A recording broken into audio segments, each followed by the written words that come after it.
Ya orang kalau mau melakukan kejahatan tuh nggak bilang-bilang lagi kalau mafia yang benar ya.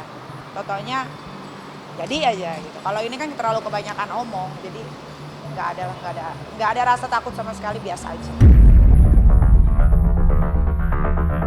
Tidak ada kata damai, tidak ada restorasi justice, tidak ada. Semuanya ikutin sesuai hukum aja. Jadi itu nggak akan ngaruh ya, nggak akan ngaruh, dan keluarga Pak Bajide baik-baik saja.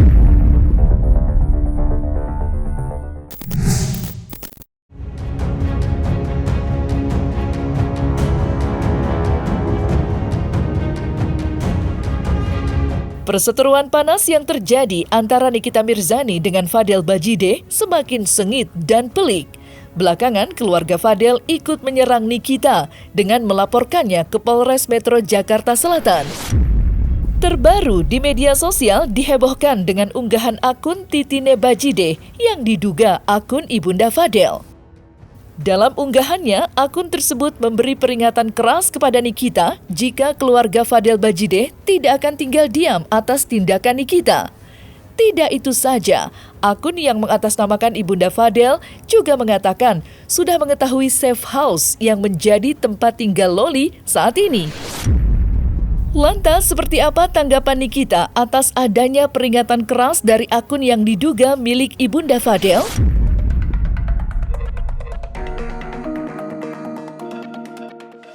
Sudah dilaporkan sama Bang Fahmi? Enggak lah, biasa aja. Orang kalau mau melakukan kejahatan tuh nggak bilang-bilang lagi kalau mafia yang benar ya. Totalnya jadi aja gitu. Kalau ini kan terlalu kebanyakan omong, jadi nggak ada rasa takut sama sekali, biasa aja. Kami meminta kepada penyidik, mohon karena ini ada menjadi laporan polisi, kami minta dari laporan polisi tersebut penyidik bisa mengajukan permohonan, baru mereka yang dilaporkan. Mau bohong silakan, mau diam silakan, mau tidak mau diperiksa silakan. Jadi ada kejadian seorang orang yang dilaporkan. Mau satu keluarganya, mau satu RT-nya, mau satu kompleknya yang laporin gue, silahkan. Gue tunggu, ntar gue mau robohin rumahnya. Peringatan dan ancaman yang dilayangkan akun Titine Bajide mendapat sorotan hingga menuai beragam komentar. Nikita bahkan disebut-sebut sudah mengambil langkah hukum. Namun yang menarik, Fadel melalui laman story media sosial pribadinya memberikan klarifikasi jika akun yang mengatasnamakan ibunya ialah akun fake alias palsu. Ini akun fitnah, silahkan fitnah lebih banyak lagi, tulis Fadel dalam unggahan story-nya. Tim kuasa hukum Fadel juga akan bicara dan memberikan pernyataan tegas atas unggahan akun tersebut. Kami sebagai pengacara keluarga Bapak Umar Bajide, Fadel Bajide, menegaskan bahwa akun itu bukan milik Ibu Titin dan kami tidak bertanggung jawab atas perbuatan kejahatan apapun yang dilakukan akun ini.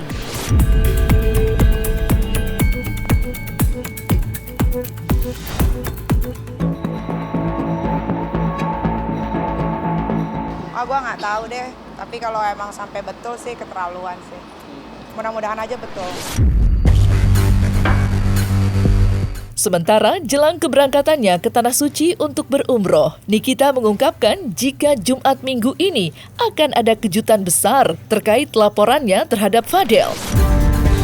Seperti diketahui, Fadel disebut-sebut akan menjalani pemeriksaan keduanya dalam waktu dekat ini. Lantas, akankah kejutan yang disampaikan Nikita sebuah saywar yang dimainkan Nikita? Atau mungkinkah Fadel tidak dapat lagi berjoget di Polres sebagaimana yang ia lakukan pada saat pemeriksaan pertamanya? Dan semoga masalahku yang ada di Polres Jakarta Selatan dan di Polda itu juga segera mendapatkan titik terang. Insya Allah katanya minggu ini akan ada sesuatu yang mengejutkan, tapi untungnya gue ada di Tanah Suci, ya mudah-mudahan semuanya berjalan dengan lancar. Tidak ada kata damai, tidak ada restorasi justice, tidak ada. Semuanya ikutin sesuai hukum aja. Konsentrasi di kasusnya aja. Ini minggu depan ya kan. Ini ada berita menarik ya. Jadi kalian persiapkan diri dari pagi sampai malam. Tuh udah gue kasih tahu clue-nya. Ya masalah inilah. Jadi itu nggak akan ngaruh ya, nggak akan ngaruh. Dan keluarga Pak Bajide baik-baik saja. Di sisi lain, tim kuasa hukum Fadel yang dipimpin pengacara kontroversial Rasman Arif Nasution juga sudah menyiapkan kejutan untuk Nikita. Dalam pernyataannya, Rasman mengaku jika Fadel siap menghadapi pemeriksaan keduanya di Polres Metro Jakarta Selatan yang santer diberitakan akan kembali diperiksa Jumat ini. Menghadapi pemanggilan kedua Fadel, Rasman selaku kuasa hukum sudah menyiapkan saksi untuk menghadapi laporan Nikita yang erat kaitannya dengan Laura atau Loli saat menjalani pendidikan di UK, yakni Mama E dan putrinya. Pernyataan pun muncul, akankah kejutan yang disiapkan Rasman dapat meredam upaya hukum yang ditempuh Nikita untuk memenjarakan Fadel? Saya kasih lagi nih bocoran. Saya tadi siang baru menerima statement letter, surat pernyataan dari Ibu JF dan E dan atau Mama E dari United Kingdom Inggris, dan sedang kita kolaboratifkan dengan yang ada menghubungi saya dari Belanda. Semua ini adalah pernyataan yang menurut Ibu JF dan putrinya E dapat dipertanggungjawabkan. Jadi saya hanya meneruskan untuk nanti statement letter ini jadi pegangan kami, jadi referensi, dan kalau diperlukan untuk meminta keterangan, mereka berkenan.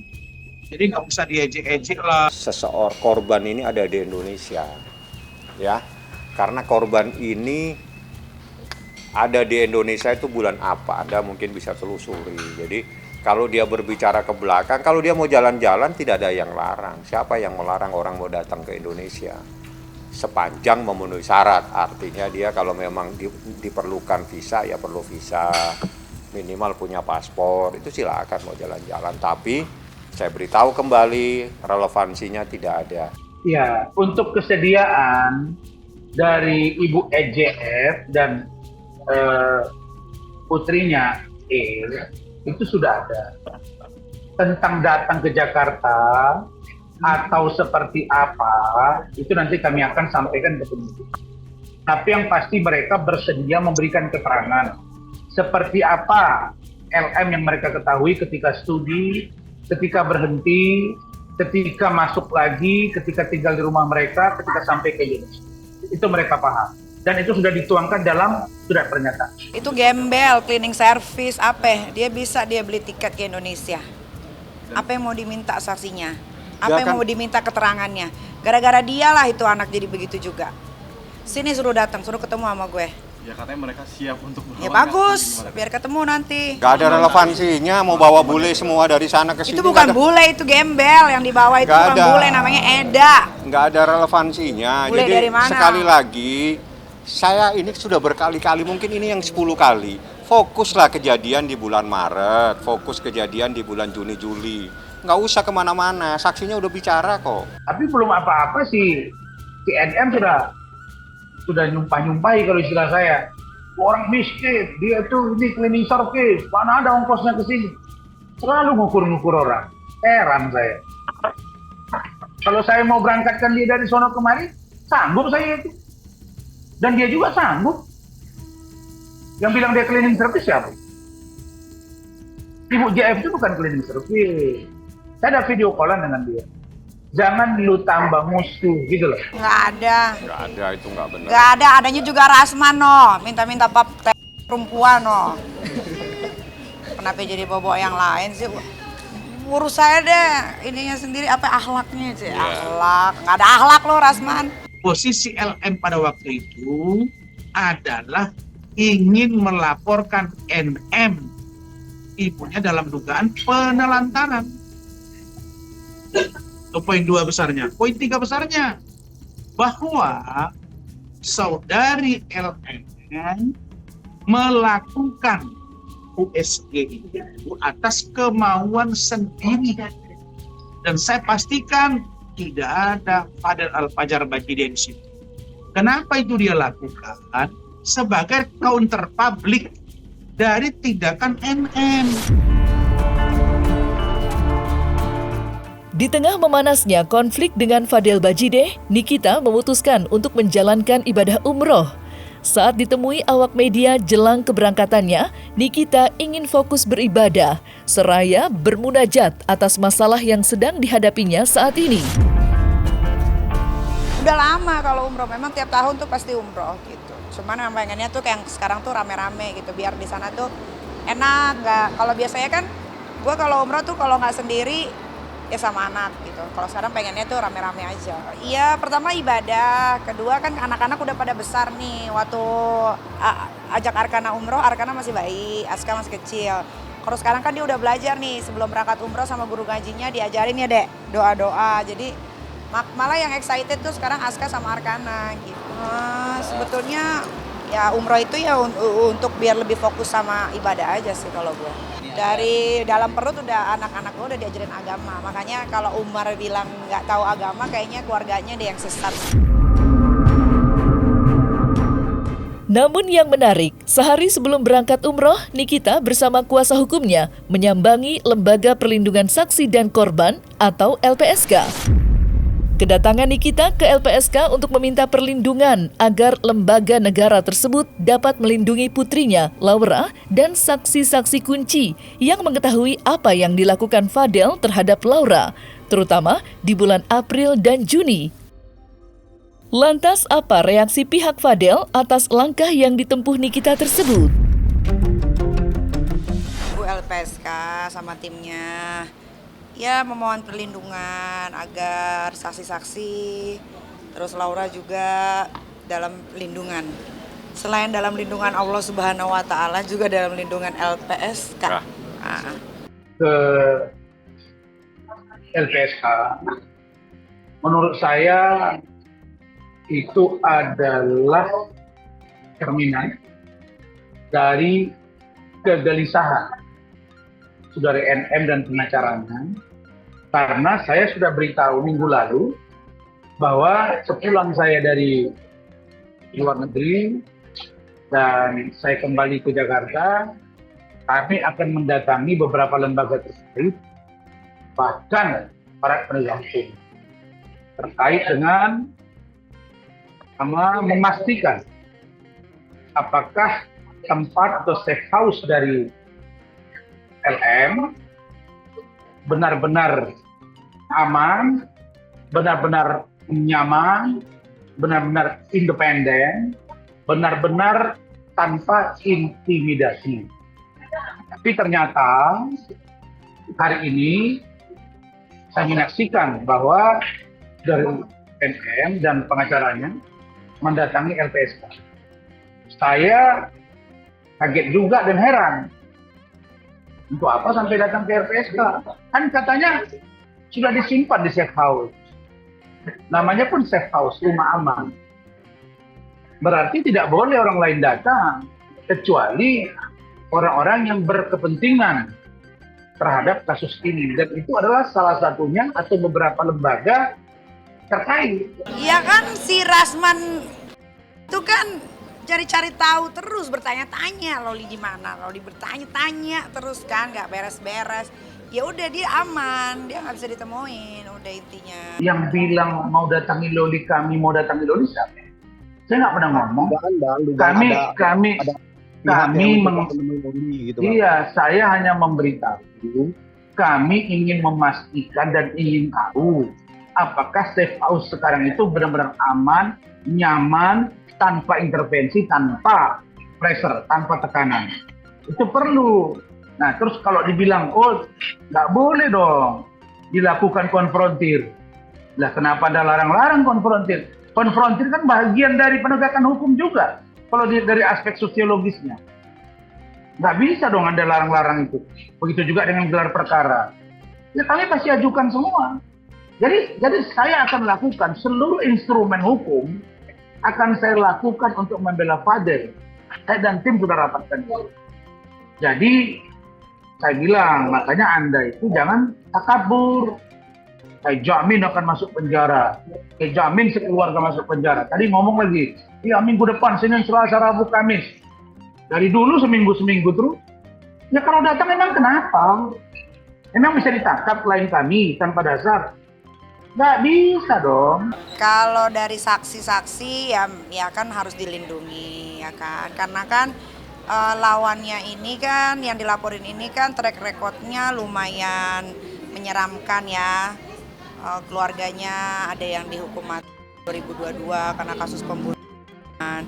Terus yang bersangkutan yang saya laporkan juga pernah terjadi sehingga akhirnya ditahan adik kakaknya ya kan. Jadi ya karena mereka ini tidak sekuat Nikita Mirzani, jadi dia harus dilindungi. Nggak boleh, yang namanya saksi ya kita rahasiakan. Berapa orang berarti Pak? Banyak, ada sekitar 6-7 orang. Yang pasti 3 yang kita sampaikan dan beberapa saksi. Tapi yang terpenting dari semua itu bagaimana memberikan perlindungan yang terbaik buat Laura. Itu yang Nikita inginkan. Jadi ini semata-mata bagaimana memberikan perlindungan terhadap Laura. Kita berbicara cukup lama, hampir 2-3 jam tadi. Kita cerita semua dan semuanya sudah hal-hal yang terbaik apa yang akan dilakukan. Itu nanti menjadi kewenangan LPSK. Silakan Anda tanya sendiri ke mereka. Kalau ancaman begini, jadi kita tidak berbicara ancaman itu kan harus kamu berpikir bahwa seseorang datang memukuli, bukan. Jadi ini adalah perlindungan terhadap saksi korban. Jadi dia adalah korban dan sekaligus saksi. Maka menurut undang-undang jika ada sesuatu yang mengkhawatirkan, wajib kita meminta perlindungan ke LPSK. Jadi itu undang-undang yang berbicara. Jadi ingat, Laura adalah saksi dan sekaligus korban. Maka dia butuh perlindungan dari LPSK.